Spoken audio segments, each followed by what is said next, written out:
think the RNC is going to be a little bit more of that old school establishment. That Republican Party, frankly, no longer exists outside of the DC Beltway. But it takes a little while to make that transition. But again, I think the moves that happened today. I think that's the final blow.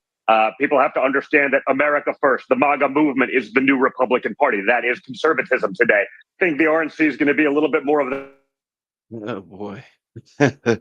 Welcome to the National Newspaper Publishers Association's Let It Be Known. And yep, the MAGA, as he says it, that Donald Trump Jr. movement is in full swing. Republican Party is no more. Barrington always says, he phrases it by saying what used to be the Republican Party.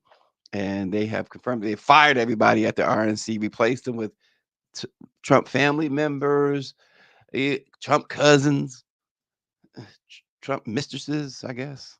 Everybody Trump. It's like a bunch of Marjorie Taylor Greens are now running the RNC. Unbelievable. But this is what those folks have chosen. Today, the NAACP, you remember when they did the travel advisory in Florida last year? Some people thought it was a travel ban. Derek Johnson and Leon Russell both told us directly it was not a ban, it was an advisory. Well, this time they are back with another advisory in Florida. They are urging Black student athletes to take their talents away from Florida. We'll talk about that this morning as the four times indicted, twice impeached former president continues to praise dictators, including Adolph Hitler. We got the latest in his fascination with dictators and what he aspires to be. And speaking of Trump, one of my favorite anti-Trump guys continues to be Robert De Niro. And he's once again lashing out, calling Trump a monster, a nasty, hateful person. Oh, he went he went in on Trump. We'll give Robert De Niro some daylight this morning. And President Biden released his proposed budget that will never see the light of day. it's if you're in politics or understand these, they're like capital budgets or wish lists. And so it's a lot of things in it that would be good if it wasn't just a wish list. If the Republicans got serious, the former Republicans, the MAGA crew got serious about helping all people in America, including racist. It's a great budget. But at the same time, some curious news, and certainly not good news for the Biden administration. HUD Secretary Marsha Fudge abruptly announced that she is leaving in about a week. She's resigning. Very curious from the HUD secretary on that. We'll discuss that this morning as well. And I was looking for some like fun news, and the only thing fun that came to mind this morning, we talked about Mike Tyson stepping back into the ring. Now, reports indicate that match, as one boxer put it, is a bleeping joke in the sense that they're going to wear headgear, which is fine. Tyson is 58 years old, but they're going to have 18-ounce gloves. 80,000 people are going to fill AT&T Stadium in Texas for this fight. They're going to pay a boatload of money. Pay-per-view is going to go off the charts. It's going to be nothing more than what at least looks like a sparring match. So fighters wear 8 to 10 ounce gloves normally. When they are sparring, they usually wear 12, some wear 14-ounce gloves because there's more padding and the blows are softened. They're using like these it's like I'm picturing the old comedy of like Jerry Lewis with the big 18-ounce gloves or Abbott and Costello. Imagine that. I mean, I remember going to see Ray Leonard fight at Madison Square Garden. I just think back to that and think if he had 18-ounce gloves, I think I would have tore up my ticket and walked away. But people are going to go see Mike Tyson do this, just regardless. Bobby Henry says they're fighting with cotton balls on. And another piece of unscheduled news. I saw this. I thought this was interesting. And the I see Aunt Pam on, and I see Dr. Nicole and Michelle Madison and Joni King on. So I want to ask women um, this. I want to pose this to women because I saw Crystal Renee, the former wife of Neo, say this. It caught my attention um, because sometimes when folks divorce, a lot of times when folks divorce, there's like all this ill will and stuff, and people they say stuff. But she says, I have no ill feelings toward Neo. She says, I'm focused on my children, my career. But here's the line that she left it with. I chose my self-worth. Now oh, Monique is on. Like a subtle diss? I mean, or did she just simply take the high road and says, I have no ill will. I just chose my self-worth. I mean, isn't that kind of like a dang, she got a dig in there, boy. He must she kind of held back, but she got a dig in there. I chose my self-worth. What is that? Is that like she's like going in on him without really going in on him? Just want to know. I don't know her, don't know him, don't follow either one of them. It just came across my when I was going through news stuff, and it came across, and I was like, "That's interesting." That she says, "I chose my self worth," because you can read it and say and think, okay, when they were together, he put he kind of was doing stuff that made her question her self worth or something like that. Dr. Nicole says no, she probably could have said a lot worse. She took the high road. That's kind of what it sounds like to me. It sounds like Michelle Madison says it makes you ask yourself, what did he do to her? Right. What did he do? What did Neo do? And it just so happens I came across a video of Neo on stage. Uh, what is it? Just like 2 days ago, and I was wondering like how he was with he had pulled somebody on stage, and I mean, the girl that he pulled on stage, the young lady, I should say, that he pulled on stage was, uh, I mean, she was going all in. I mean, you can only imagine the type of dancing, and he was. I'm gonna give him the benefit of the doubt and say it this way: he was pretending to be aroused, and I'm thinking, ain't he married? See, I didn't know, and apparently they haven't been together in a minute. They've been divorced for a minute, I should say. So little did I know. So, Power 96 says, "Take the high road, or I will send OJ to visit you." That's his motto. Dag on it. I hope your wife never decides to at least agree to a divorce from you, because and go off on you, Power 96. Don't be sending OJ after your wife. That might not end well. It could end with some bloody gloves somewhere.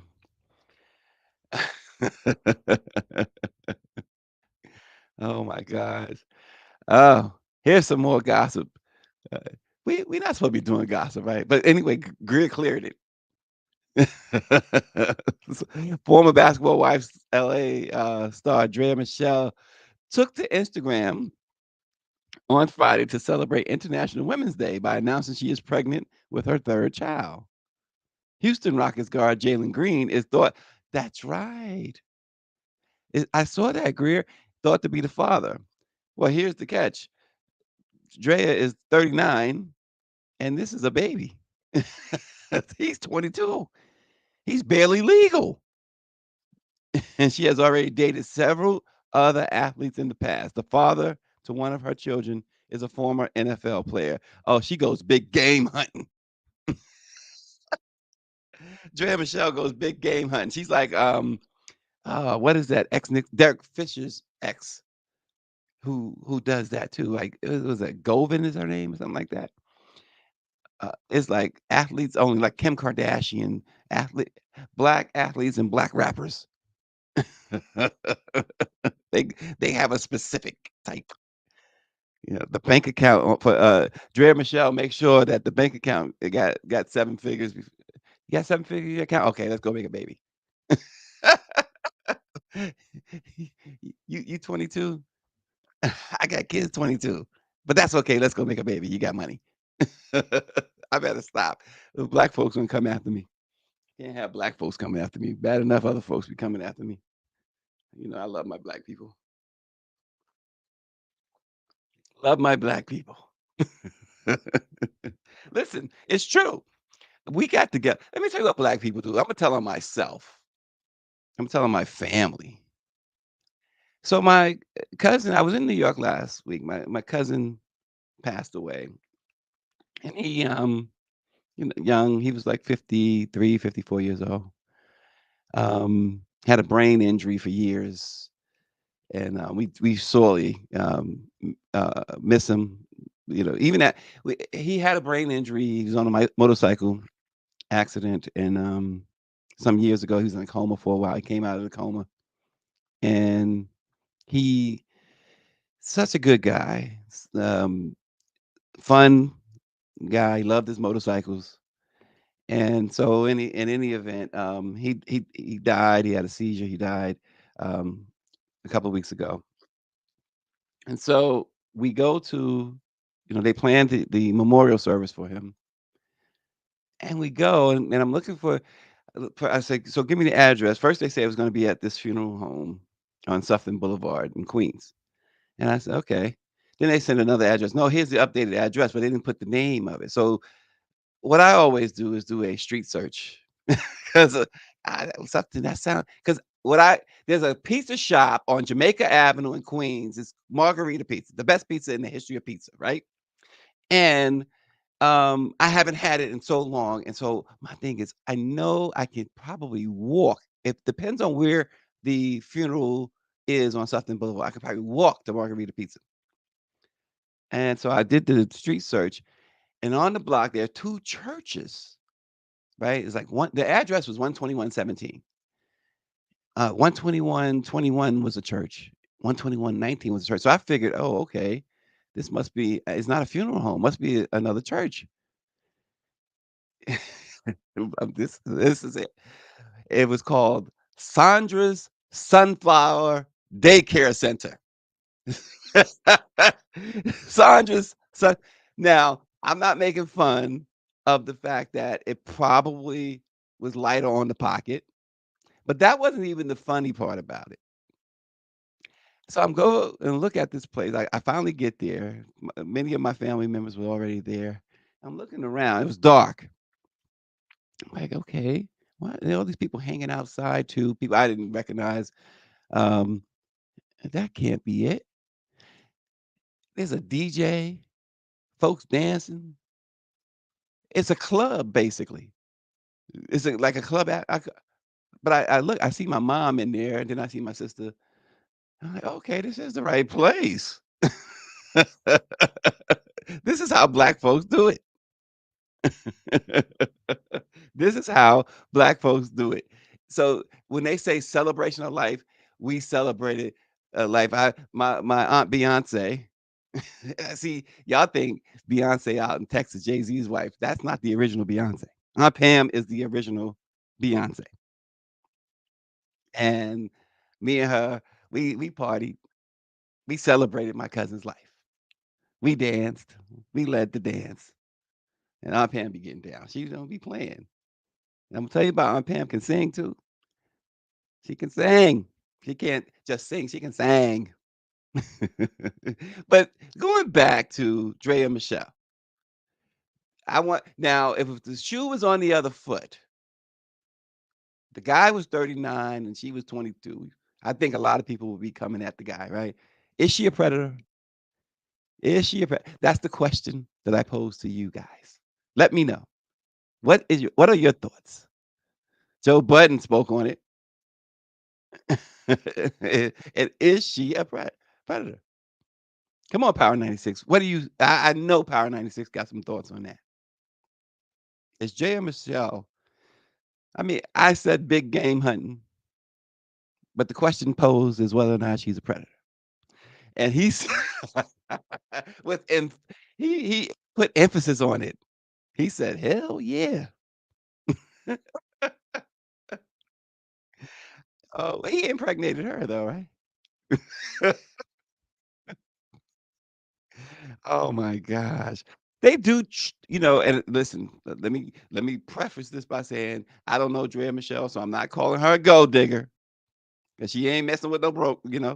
Um, but um,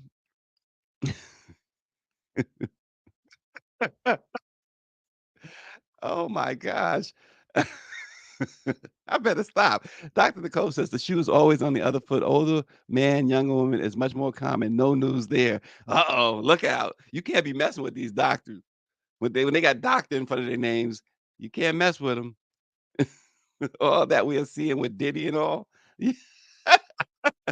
um, Power 96 says she took it from him. See, this is devolved. Michelle Madison said that's a pretty big age difference. However, he is over 21.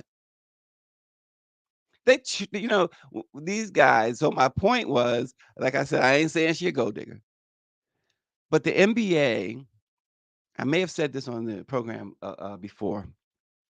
They literally have a crash course when guys come out of college or high school, whatever, and into the league.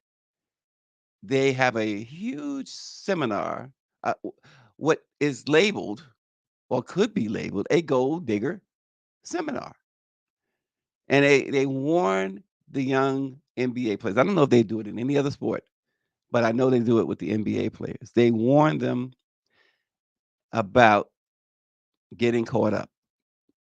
They let them know because the NBA is the one sport where the players come into the league when they are drafted. If they're specifically if they are drafted in the first round, they are instant millionaires. Instant. Like baseball, they start them off. I mean, they start them off now in baseball. I think the lowest salary maybe about $500,000-600,000 for a rookie. The NFL, they actually NFL they'll give them a nice contract to start off. A rookie contract might be a couple $1 million, but they have to earn. They don't. It's not guaranteed. The NBA contract is totally guaranteed, and these guys come in, they're instant millionaires, and they train them. They have psychologists, psychiatrists, doctors, everybody in on these seminars. And they tell them, listen, this is what you ought to do. They even do something that can't even fathom. Part of the course. Um, I can't even fathom it. They even say, if necessary, have someone in the room with you when you are consummating. I'll say it that way. your your infatuation with some woman, which is absurd. And it's but they try to hammer home the point that take all necessary precautions. They coming at you not because you good looking or you all that. Like Prince once said, you got money, you look good to most people. You got money, they coming at you. Big Sis says his parents are probably furious. And Power 96 believes that the NBA has some of the dumbest men, young men, when it comes to women. Those, and he says it, gold diggers are at every game, and they travel from city to city. The New Orleans Pelicans have a fleet of gold diggers. And Mike V says part of the reason we can't build generation wealth is because we have people in our community robbing the next generation, such as this one. This is a prime example. And he's right about that. You can't go to an NBA game. Power 96 is certainly right. Listen, it's not to judge nobody. Hey, if that's your hustle, that's your hustle. And that's some of them. That's their hustle. But you can't go to an NBA game without seeing. Uh, and I'm gonna say it might not be popular, but scantily clad women on sitting courtside. I was at the Knicks and Sixer game Sunday night. Yeah, you can't go to an NBA. I don't care if it's the best team, the Celtics, or the worst team. The, it doesn't matter if it's a horrible team, the Houston Rockets. They're going to be at least a handful of what appears to be gold diggers sitting courtside. So there you have it. Just spent almost a half hour talking about nonsense. So, but we do, and I will say, agree is right. We have a double standard when it comes to this thing. We do, we do. Because guys, they're no better. In fact, I mean, I won't say that they're worse. I think we underestimate how bad the women can be, but the guys, they are boneheads. And when you see situations like that, and like someone said, his parents, Mike V, I think it was Mike V, said his parents must be furious, or whoever said that. When you see situations like that, it's hard to feel bad for them. And Greg always ready to put the gloves on, or not forget the gloves. She always ready to do the Vaseline thing and roll her sleeves up and all that. She said if it was her son, she'd be waiting to fight the girl. So Sebastian Telfair says that NBA wives are gold diggers. 90% of the players divorce after we retire, he says, according to Power 96. I think I heard that too. Oh, but again, and I use that term to um, sort of lightly, gold digger, but those guys, you can't blame the women. You can't blame them. They 90% of the players divorce after we retire. The wives are gold diggers. No, the players are just irresponsible. How about that? These men are irresponsible. And Mike V is saying, how is this a double standard? What broke black men do you know are taking generational wealth from black women who are successful? Uh-oh. You got a debate going on. You got a debate. But I think it goes both ways. Now this goes both ways, but these men are mostly irresponsible. Because it's like this: as a parent, you try to set the example for your children, right? And if they go astray, eh, you want to feel like you did everything you could. These players, they the examples have been set and set and set again and again and again. All they are seeing is one thing or thinking one way, or as they say, thinking with the wrong head. And so, and they get so carried away. After a while, I mean, nah, forget about it. Let's go on. The head of the end, I gotta move on because I'm gonna eventually say something that somebody's gonna say, you in trouble. The head of the NAACP is calling on Black student athletes to reconsider their decisions to attend public colleges and universities in Florida. They are challenging a new state policy that prohibits those institutions from using government funds on diversity, equity, and inclusion programs.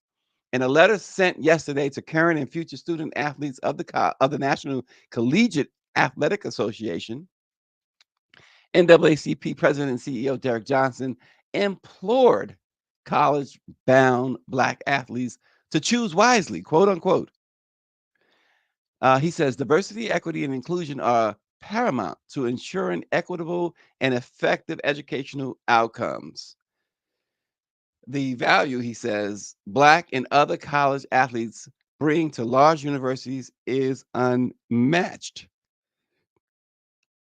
Derek Johnson went on to say that if these institutions are unable to completely invest, I should say, in those athletes, it's time they take their talents elsewhere. And it's so interesting because not long ago, and not once, Power 96 was writing in the chat about this, saying that athletes should go elsewhere. We know that Ron DeSantis, the governor there, signed a bill that prohibits public colleges and universities from using state and federal funds on programs commonly grouped together under the acronym of DEI.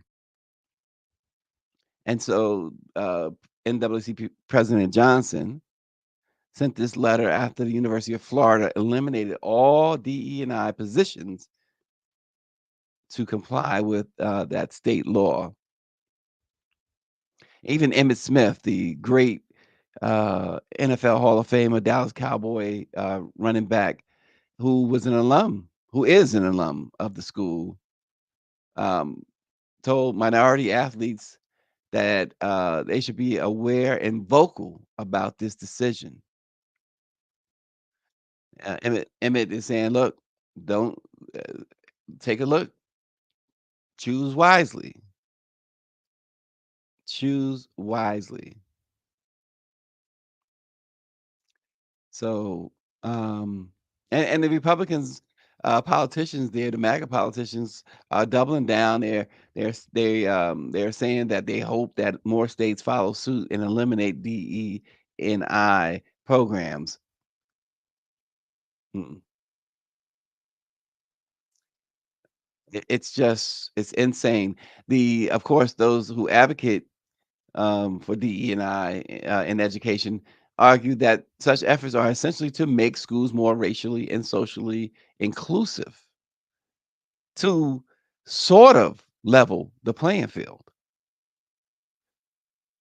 And of course, in Texas, Greg Abbott, the Republican governor there, signed a law ordering DEI in offices at all state-funded colleges and universities to shut down. And also, in the current legislative session, MAGA lawmakers in more than 30 states have introduced or passed more than 100 bills to either restrict or regulate DEI efforts. And we know Mayor Woodfin in Birmingham went in last week and said, or last month, and said that if his state in Alabama passed a bill to block funding for DE&I in public colleges, he too would encourage student athletes to seek out programs in other states. And the money is so the money that these athletes bring in for these schools, and let's look, and down in Florida, the university, they're big time athletes are mostly Black. So, for example, folks, the University of Florida sports teams have generated uh, $177 million in revenue in a 1 year span. 1 year span. So they're generating $177 million pretty much every year.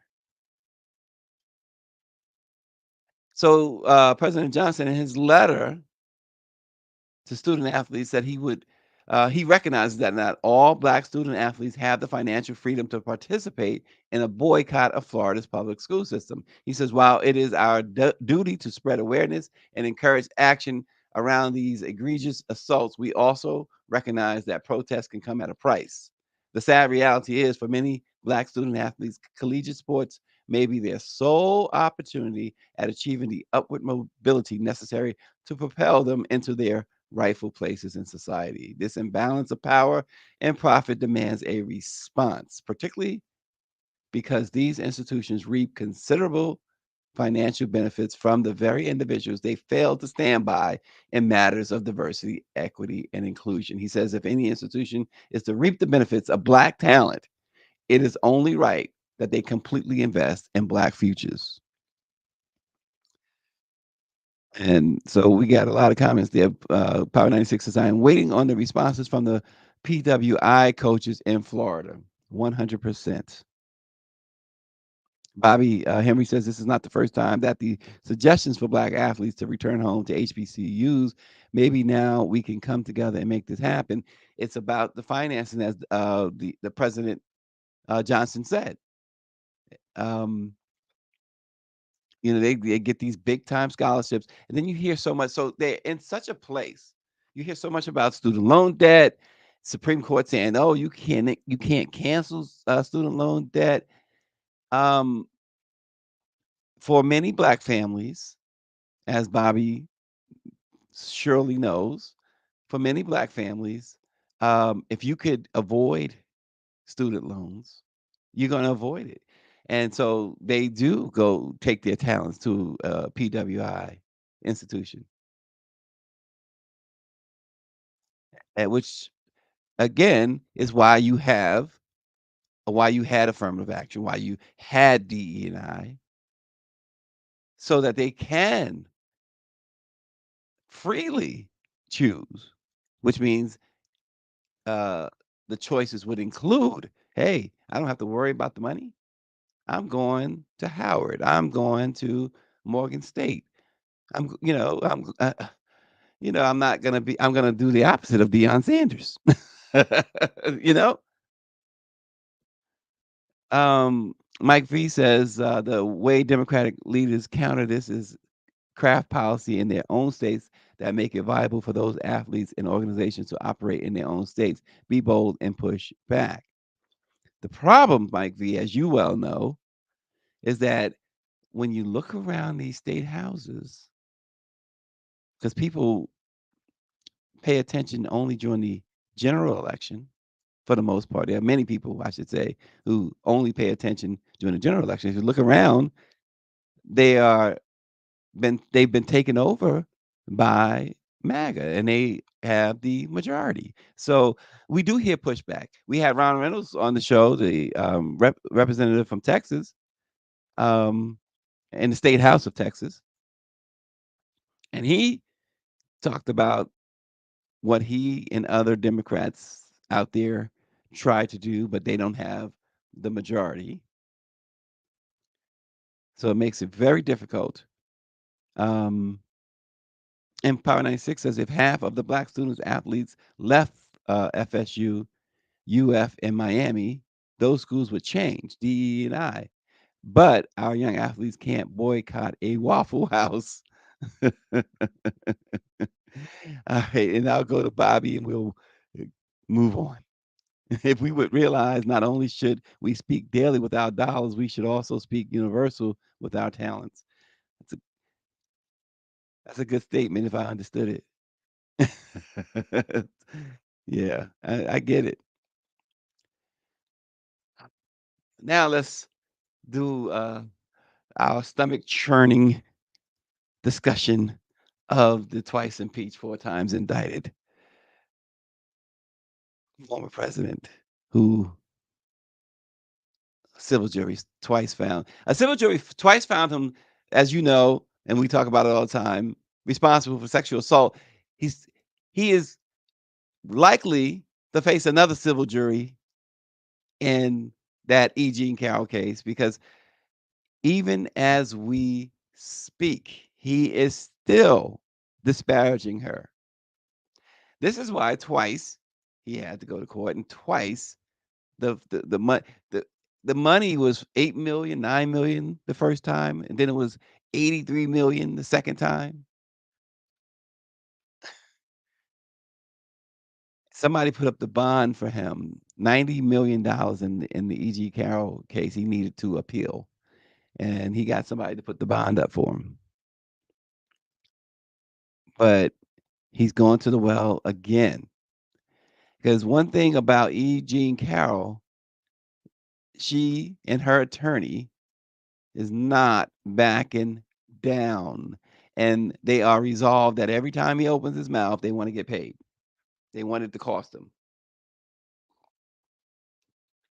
So he's still disparaging her. But Trump, to him, Viktor Orban, who is the Hungarian strongman, to Trump, he's fantastic.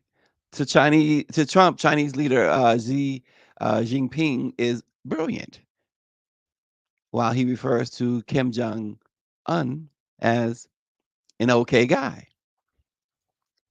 But most alarming, he allegedly said that Adolf Hitler did good things, which of course is a worldview that would reverse decades old U.S. foreign policy in a second term should he win November's presidential election. Uh, one person close to Trump, well, was close to him during his uh, White House years, said Trump openly talked about Vladimir Putin and Kim Jong Un as okay guys. He says we pushed North Korea into a corner. General John Kelly spoke out and said to Trump, it was like we were goading these guys. If we didn't have NATO, then Putin wouldn't be doing these things. But then he lavished extreme praise for Orban while hosting him at Mar-a-Lago last week. Hosted the dictator last week. Isn't that something? um, he says of Viktor Orban, there's nobody that's better, smarter, or a better leader. He's the boss, and he's a great leader, fantastic leader, is what Trump said. And then he claimed that in Europe and around the world, they respect him. And we know that the Trump's admiration for autocrats have been reported on in the past, but now it's being highlighted again because he's doing it again. And then there's a new book out called The Return of Great Powers, where General Kelly and others who served under Trump have given new insight into how or why they warn that Trump consistently praises dictators, specifically those who are opponents of the U.S. and opposed to U.S. interests.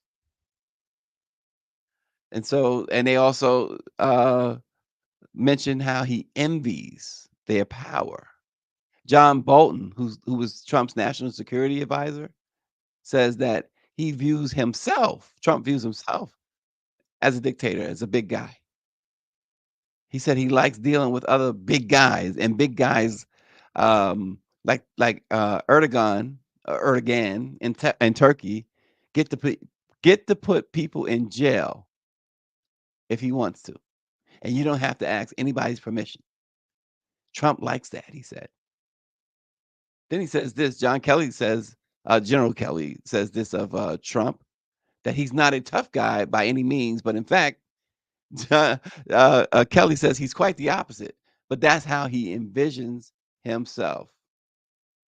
But Trump reserved some of his most unnerving praise for Hitler. He says, "Well, but Hitler did some good things," and to which General Kelly says, Well, what did he do that was good?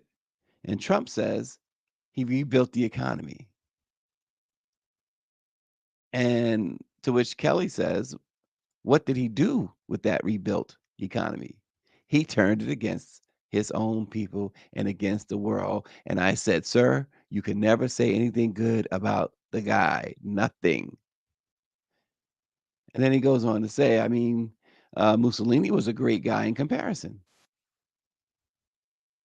And General Kelly says it's hard to believe Trump missed the Holocaust, though, and pretty hard to understand how he missed the 400,000 American GIs that were killed in the European theater.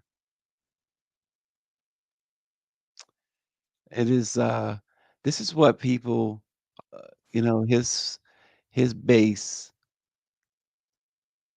is supporting. Kelly also talked about Trump seeking the loyalty from his senior staff. When Trump shows, in his own word, Kelly says he shows no loyalty. Said he would always ask about loyalty issues, about how when Kelly pointed out to him the German generals as a group were not loyal to him, and in fact tried to assassinate him a few times, that he didn't know that. Kelly says that he truly believed when he brought us generals in that we would be loyal, that we would do anything he wanted us to do. It is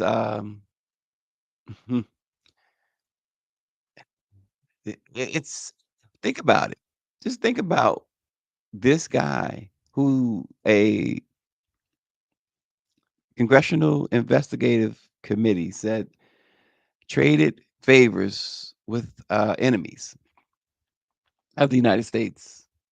This guy who had a boatload of classified documents in his garage or wherever at Mar-a-Lago, in his kitchen.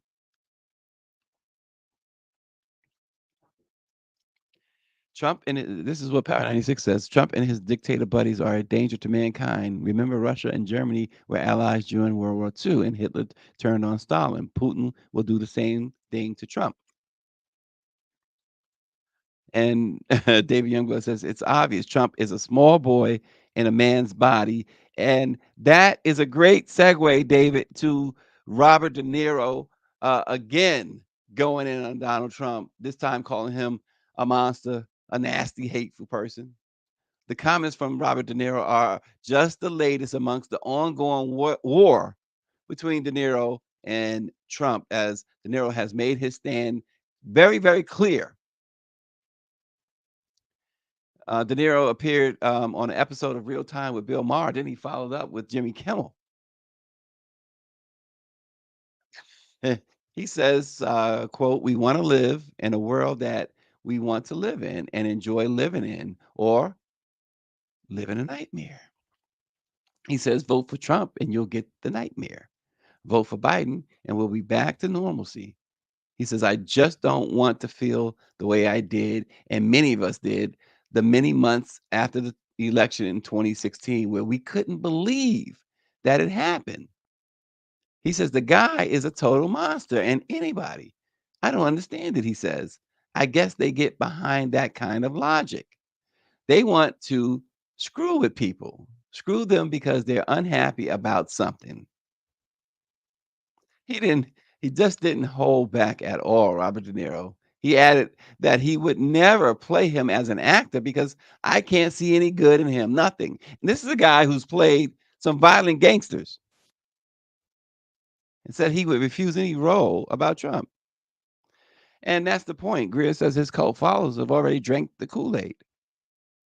Ignoring the Bill of Rights, tearing up the Constitution, pining for a brief stint as a dictator. Well, that settles it.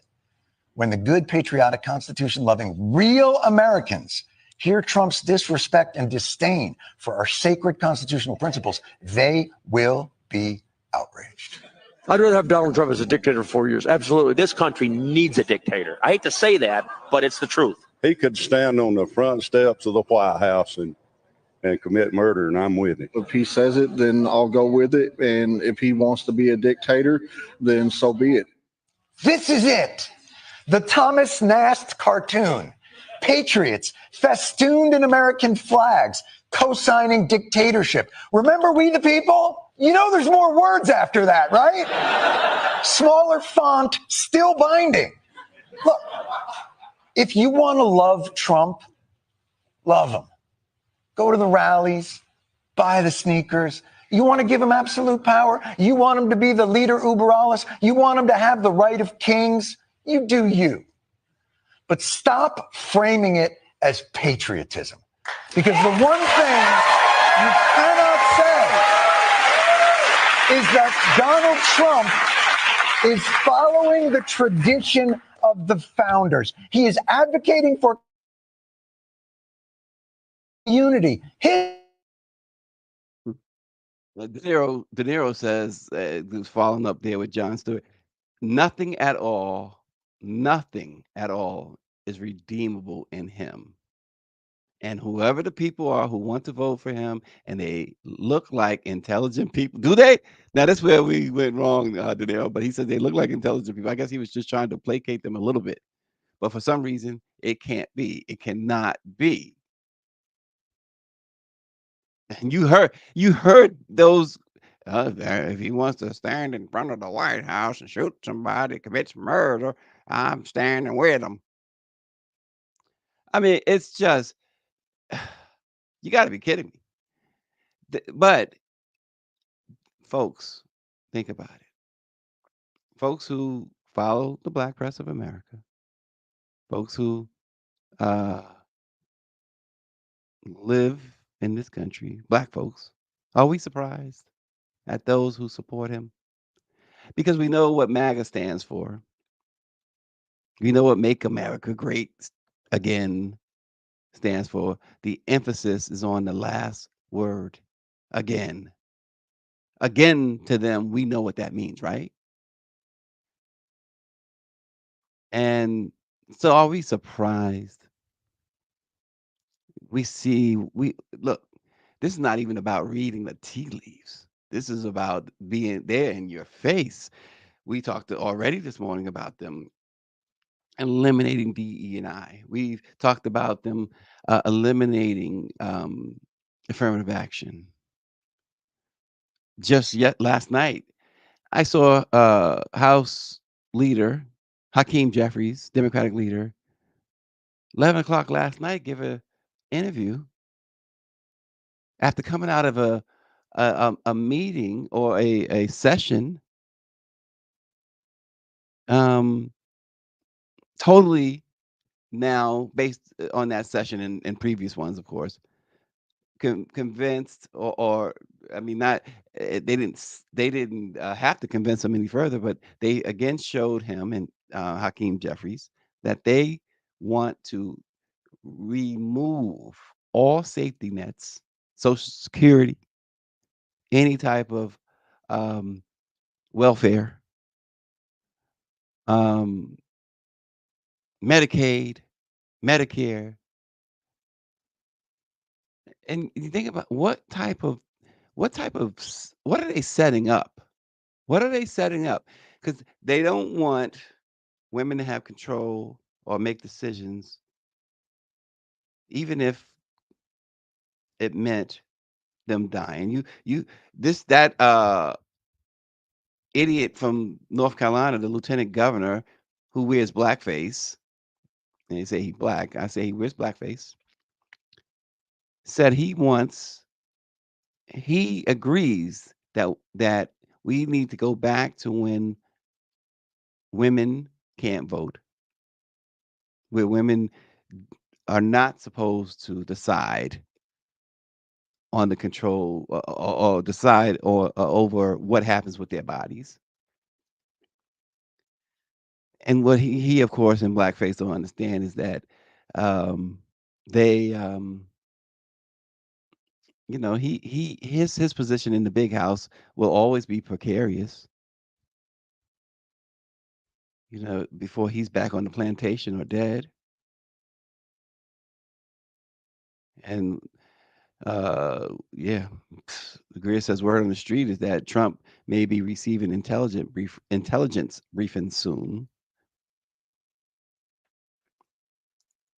So David says, remind the people we had black overseers on the plantation, right? And that's what I'm saying, David, right? And if they stepped out of line in any way, if say he met eye to eye with the master's wife, just by accident, he's done. He's getting whipped and sent out with the rest of the slaves to pick the cotton.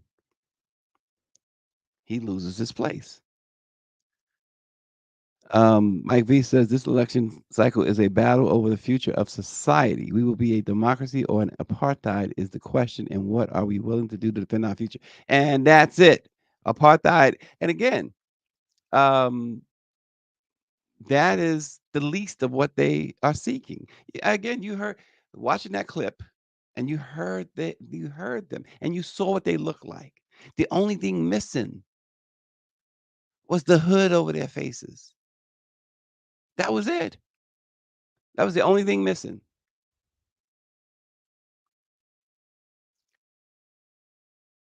Um,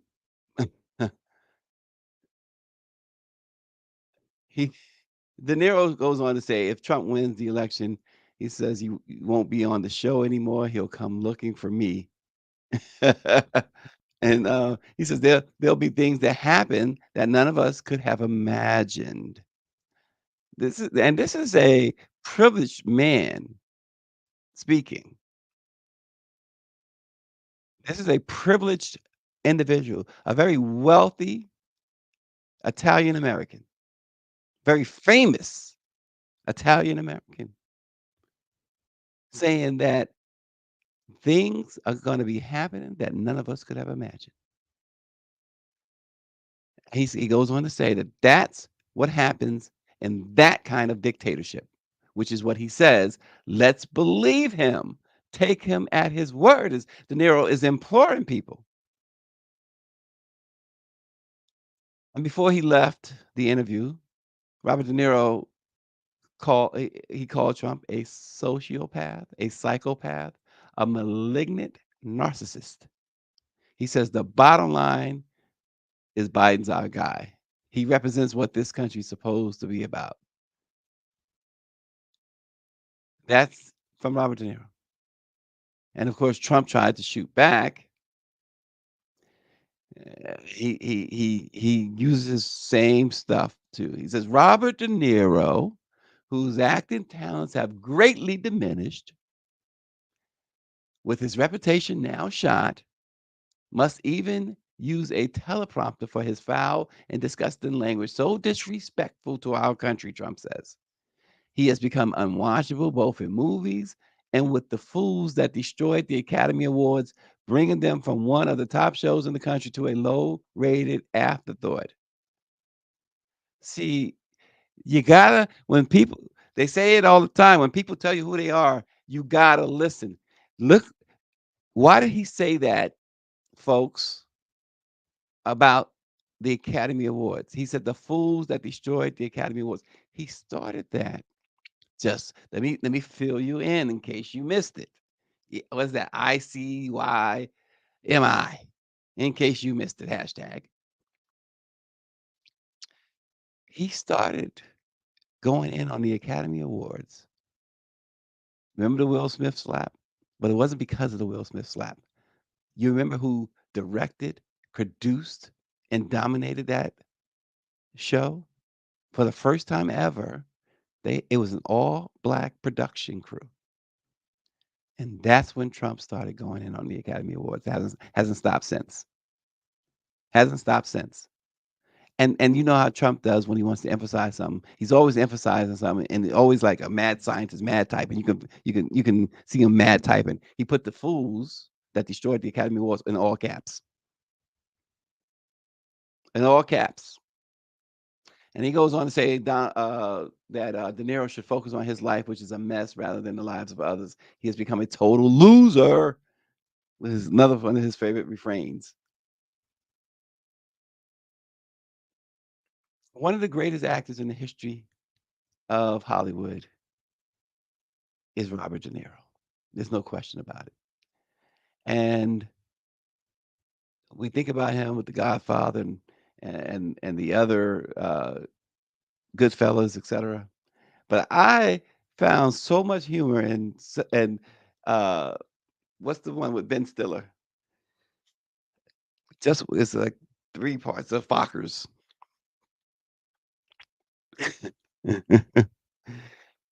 And there's been others where he played the grandpa.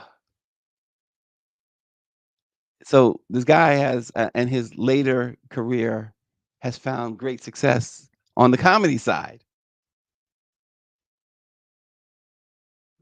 But to Trump, he's a loser.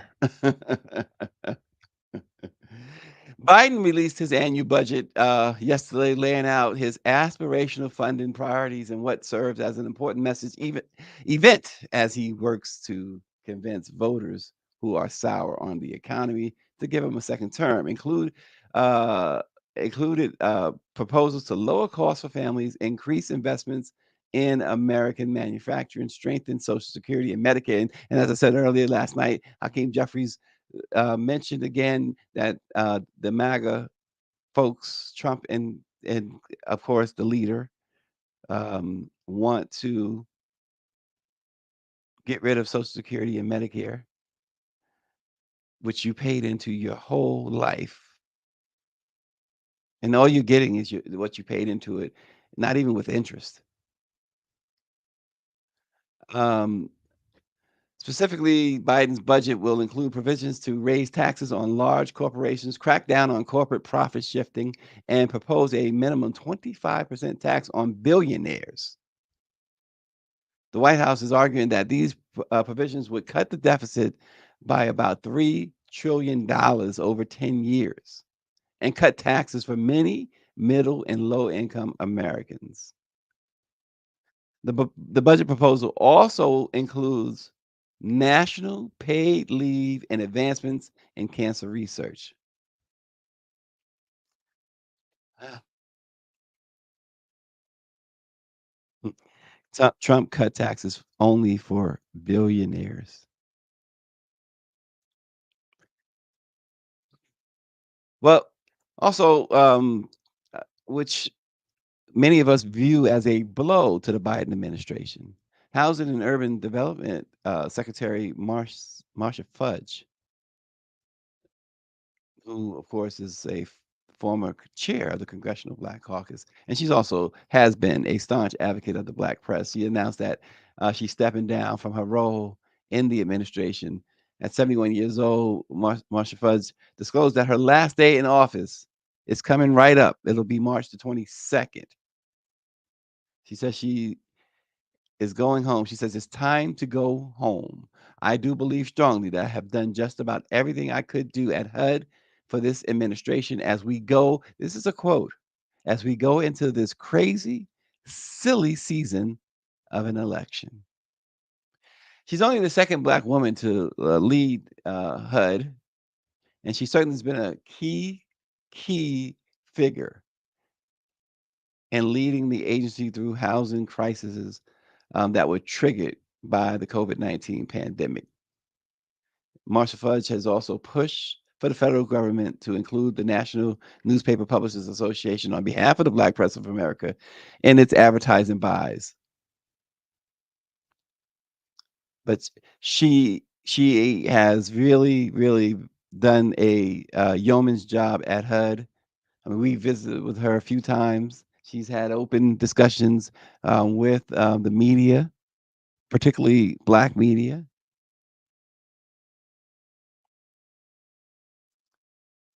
So she called the housing crisis. She said about the housing crisis. She says it's not a red or blue issue, a Republican or Democrat issue. She says that everybody knows that it is an issue, so it's not one-sided. It's an American issue, and she's been working diligently to try and do something about the homeless crisis that we have.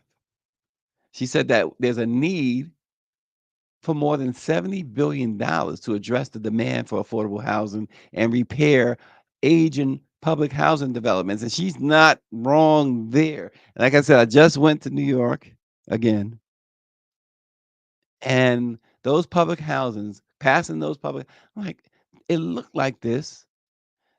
That same graffiti mark, that same boarded up window, that same broken elevator, when I was 8 years old, was there as you go to these different ones throughout. And it's so funny because, like, Harlem, they've been it's been gentrified, but those little spots in Harlem where, like, my grandfather lived and stuff, 122nd Street and stuff like that, they still have, uh certain places that are exactly the same.